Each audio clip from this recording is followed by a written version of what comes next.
Hey guys, James Erickson here and welcome back to Fish It First. You know, today's a beautiful day, but it's midday and it's hot and the bite's probably not going to be super strong right now. So I thought I would come down to the dock and do a little bit of work on my Field and Stream Shadowcaster 12.3 fishing kayak. Now, I thought I'd bring you all with me to show you the process that I go through to make my fishing kayaks more watertight so that you can apply that to your fishing kayaks at home.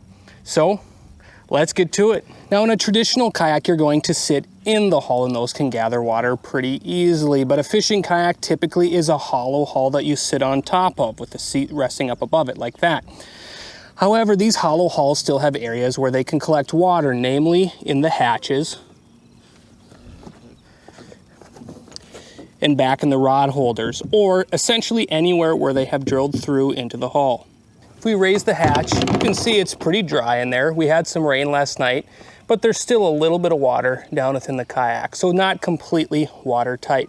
Now, the kayak itself has this nice foam flange that pushes up against the top latch there for the hatch, and that works really well. However, water can still seep in underneath where this hatch is attached. Making this seam more watertight is what we're going to work on today. And what we're going to use is silicone sealant. Now this is what we're using today. This is a marine grade silicone sealant. This one happens to be from 3M. You can really use any product that you like.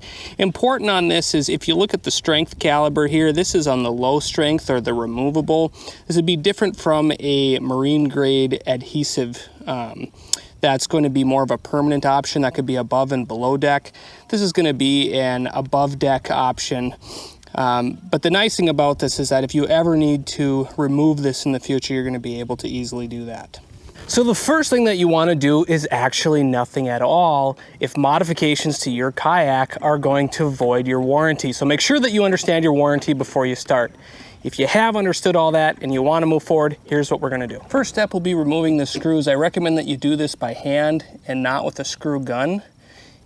You're going into some fairly soft plastic here and you don't want to be stripping anything on the way out or the way back in. Okay, once you've got all the screws out, it's time to lift off the hatch. And you'll see what I'm talking about here as we lift this up.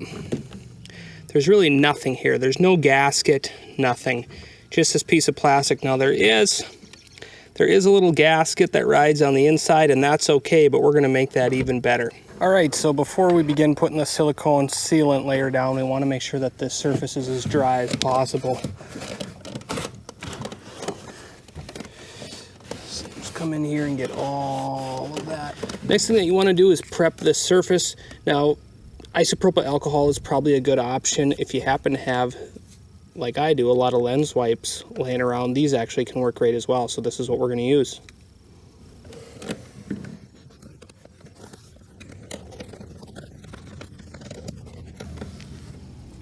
Okay, so now that we've got the area dried and we've got this surface free of grease, we can go ahead and apply our silicone sealant here. And you don't need a lot. Honestly, just a nice thin bead.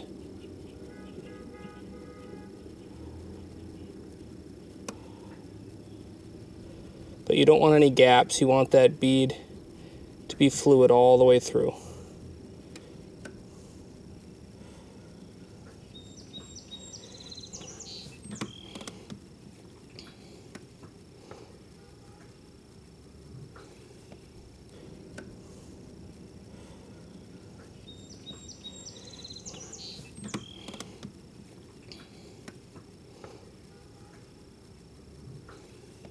All right, so once you've placed that layer of silicone sealant down, now it's time to put our hatch cover back in place.